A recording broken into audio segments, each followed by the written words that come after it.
लड़की बहुत अच्छी टेलर है, ये आपने ठीक तरह से पता तो किया है ना? अरे हाँ भाग्यवान, मैंने सब पता कर लिया है। अब तुम चलो, देर हो रही है। मेरी समझ में एक बात नहीं आती कि तुम मेरी शादी करने की बात करने जा रही हो माँ, या अपने दुकान के लिए नई टेलर देखने जा रही हो? अरे चुप कर, अभी तू बच्चा है, दुनियादारी के बारे में तुझे कुछ नहीं पता। अरे तू तो एक प्राइवेट कंपनी में काम करता है, और प्राइवेट कंपनी का क्या भरोसा। लेकिन माँ, अरे तेरे पिताजी से पूछ ले, इन्होंने अपनी जिंदगी में कितनी नौकरी पकड़ी है और छोड़ी है। अरे वो तो मैं थी जो सिलाई करके घर चलाती थी। अरे बेटा, बुरा वक्त कभी फोन करके नहीं आता। टेलर बहू लाऊंगी तो मेरे साथ दुकान में सिलाई करेगी, समझा? चल अब। दोपहर होने तक तीनों लड़की वालों के घर पहुंच जाते हैं। सभी बातें और चाय पानी होने के बाद, बहन जी, आपका बेटा रोहित एक अच्छी कंपनी में काम करता है और अच्छी तनख्वाह भी है। बस हमें और कुछ नहीं चाहिए। हमें आपका बेटा बहुत पसंद है। हमें भी आपकी बेटी मीना पसंद है जी। मुझे लगता है हमें बच्चों को भी आपस में बात करने का मौका देना चाहिए। हाँ हाँ, आपने बिल्कुल सही कहा भाई साहब। जाओ बच्चों, बाहर जाके बात कर लो। अरे आप रुकिए जी। अच्छा ये बताओ बेटी, तुमने सिलाई कहाँ से सीखी है? जी, दीनानाथ इंस्टीट्यूट से। अरे बहन जी, मेरी बेटी इस मोहल्ले में सबसे अच्छी ब्लाउज सिलती है और एक से बढ़कर एक डिजाइन भी बना लेती है। अच्छा, चल बेटी, जरा तेरे हाथ की कारीगरी देख लेते हैं। अरे माँ, ये सब करने की क्या जरूरत है? अरे तू चुप कर। लोग ऐसे ही बड़ी बड़ी बातें करते हैं कि हमारी लड़की को तो सब आता है, बाद में असलियत सामने आती है। इसलिए मैं कोई गलती नहीं करना चाहती, तू चुप करके बैठ। मीना शांति देवी को 2-3 प्रकार के बढ़िया बढ़िया डिजाइनदार ब्लाउज बनाकर दिखाती है। ये देखिए, ये है प्रिंसेस कट। अरे वाह बेटी, मान गए तुझे।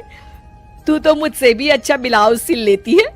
चलिए बहन जी, हमें तो आपकी बेटी पसंद है। अब इसी बात पर मुंह मीठा कराइए। जी बिल्कुल। इस तरह रोहित और मीना की शादी हो जाती है। शादी के अगले दिन से मीना अपनी सास के साथ सारा दिन दुकान पर सिलाई करती रहती और अपने पति रोहित को जरा सा भी समय नहीं दे पाती थी। फिर एक दिन रोहित फोन करके मीना से कहता है, मीना, आज शाम को हम दोनों किसी अच्छे रेस्टोरेंट में खाना खाने चलेंगे। तुम तैयार रहना, मैं ठीक वक्त पर पहुंच जाऊंगा। ठीक है जी।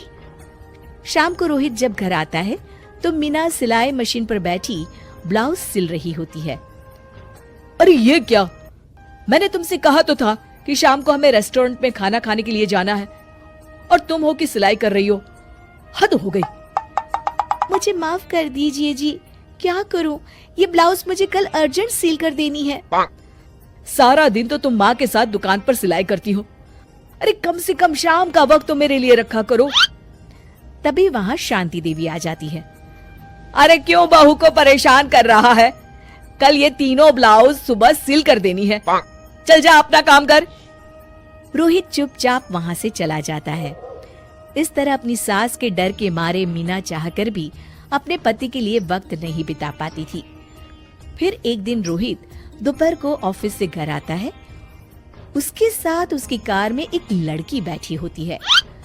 दोनों एक दूसरे से मुस्कुराकर बातें कर रहे होते हैं। माँ, जरा टेबल पर रखी मेरी फाइल तो देना, मैं भूल गया था। ये कौन लड़की है तेरे साथ? अरे माँ, ये तो मेरे साथ ऑफिस में काम करती है। इतना कहकर रोहित वहां से चला जाता है। उसी शाम, अरे क्या हुआ भाग्यवान, तुम्हारा चेहरा क्यों उतरा हुआ है? किस चिंता में डूबी हुई हो? क्या बताऊं जी, आज रोहित के साथ एक लड़की आई थी। कह रहा था उसके ऑफिस में काम करती है। मुझे तो उस लड़की के चाल चलन बिल्कुल ठीक नहीं लगते। कहीं दोनों के बीच कोई चक्कर तो नहीं है। अब अगर चक्कर हुआ भी तो इसमें बुराई क्या है?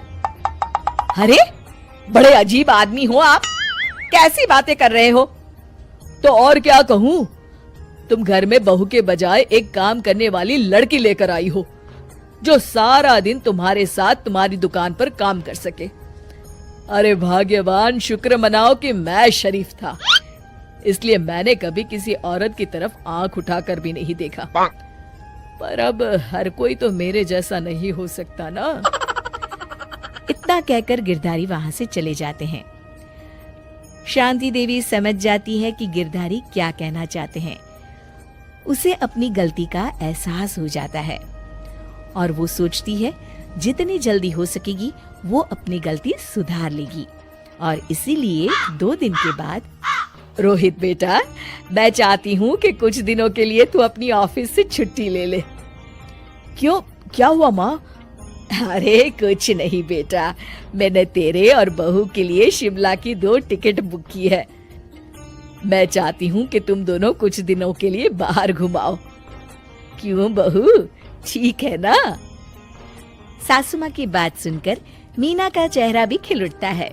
वो शर्मा कर कहती है, जी माँ जी, जैसा आप ठीक समझे। और इस तरह शांति देवी पूरी तरह से बदल जाती है।